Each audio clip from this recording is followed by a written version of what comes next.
Hello dear students, today in this video we'll understand about rocks and soil. So this video is meant for the students of class 3rd. आज हम इस chapter में पढ़ेंगे rocks क्या होते हैं, कैसे बनते हैं, सॉइल क्या होती है, कैसे बनती है, सॉइल के यूजेस क्या हैं और सॉइल की लेयर्स कितनी होती हैं. अभी I will tell you how soil is form. मिट्टी बनती कैसी है. बहुत ज़्यादा सनलाइट के वजह से, बहुत ज़्यादा पानी के वजह से, बहुत तेज़ हवाओं के वजह से जो बड़े बड़े पत्थर हैं वो छोटे छोटे पत्थरों में टूट जाते हैं और भी लंबे समय के बाद ये जो छोटे छोटे पत्थर होते हैं ये भी घिस घिस के मिट्टी का रूप ले लेते हैं. यही छोटे छोटे जो पत्थर होते हैं और ज़्यादा टूटते हैं और उसके बाद ये बहुत छोटे छोटे कण बन जाते हैं और फिर मिट्टी का निर्माण होता है.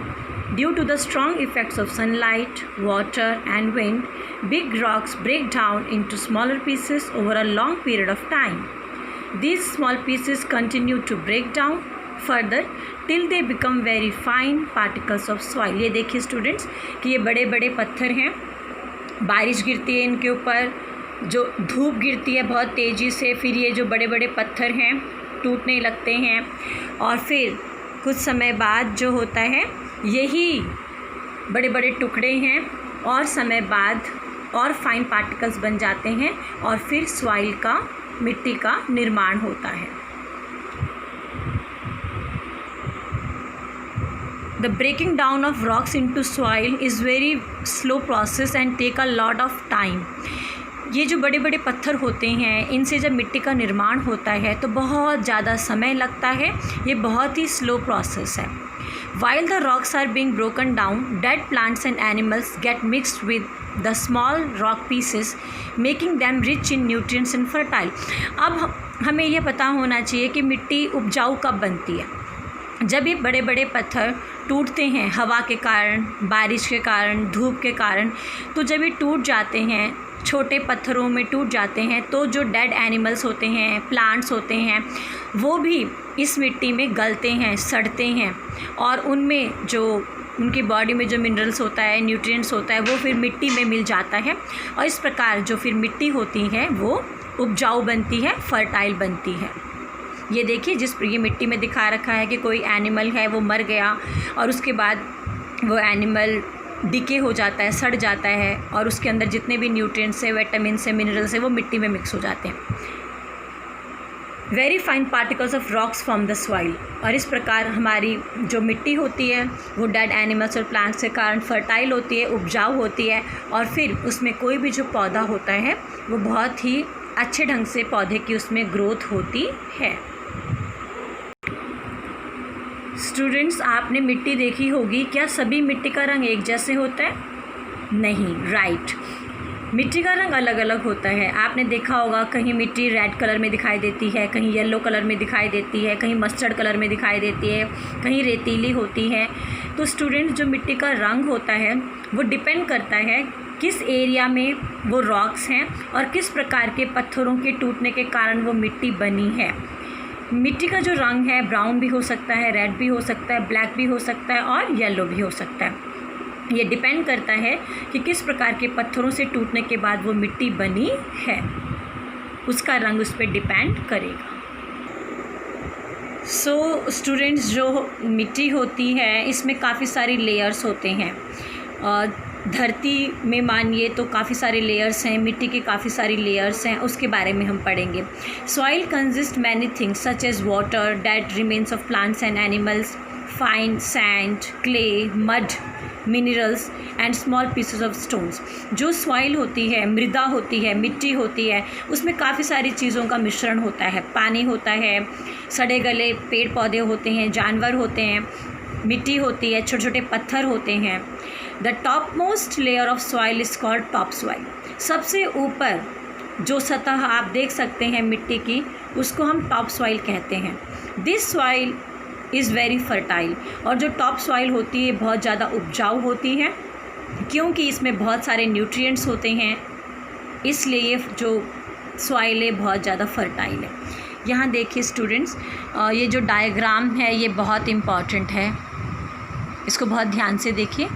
इस डायग्राम में हमें लेयर्स ऑफ सॉइल के बारे में पता चलेगा। तो सबसे ऊपर जो लेयर है सॉइल की वो है टॉप सॉइल। टॉप का मतलब सबसे ऊपर, सॉइल मतलब मिट्टी, मृदा। तो मिट्टी की जो सबसे ऊपर वाली लेयर है उसको टॉप सॉइल कहते हैं, और टॉप सॉइल ही बहुत फर्टाइल होती है और इस लेयर में ही जो पेड़ पौधे होते हैं उनकी ग्रोथ होती है। सेकंड जो लेयर है सॉइल की वो जो होती है सैंड होता है, उसमें रेत होता है, क्ले होता है और सिल्ट होता है। जो थर्ड लेयर है सॉइल की उसमें छोटे छोटे पत्थर होते हैं और छोटे छोटे कंकड़ होते हैं। पेबल्स का मतलब होता है कंकड़। और सबसे नीचे जो फोर्थ लेयर है उसको हम बेड रॉक कहते हैं, वहाँ पे बहुत बड़े बड़े पत्थर होते हैं। सो ये जो डायग्राम है स्टूडेंट्स देखिए, layers of soil, this is very important. आप अपनी रफ़ नोटबुक्स में काफ़ी बार इस डायग्राम को बनाओ और इसकी प्रैक्टिस करो। साइंस जो सब्जेक्ट होता है स्टूडेंट्स, इसमें डायग्राम बहुत ज़रूरी होता है। डायग्राम्स आप पेंसिल से बनाइए और लेबलिंग भी बहुत ज़रूरी है।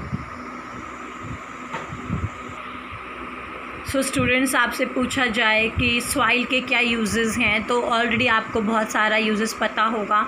और सबसे पहला यूज़ जो सॉइल का है वो बहुत ज़रूरी है, क्योंकि बिना सॉइल के हम प्लांट्स उगा ही नहीं सकते हैं। तो प्लांट्स उगाने के लिए, ट्रीज़ उगाने के लिए, वेजिटेबल्स उगाने के लिए हमें सॉइल बहुत ज़रूरी है। उसके अलावा जो सॉइल होता है, जो मिट्टी होती है, ये बहुत सारे जीवों का घर होते हैं। Soil provides home to many animals. आपने देखा होगा जो चींटियाँ होती हैं, जो अर्थवर्म होते हैं, माइस होते हैं, चूहे, स्नेक्स होते हैं, रैबिट्स होते हैं, बहुत सारे ऐसे जानवर हैं जो मिट्टी में घर बना के रहते हैं। तो सॉइल एनिमल्स के लिए घर भी प्रोवाइड करती है। उसके अलावा जो सॉइल है, मिट्टी है, इसका उपयोग अब आपने देखा होगा बर्तन बनाने के लिए करते हैं। आजकल मिट्टी के बर्तन बहुत ज़्यादा चल रहे हैं, सेहत के लिए बहुत अच्छी होती है।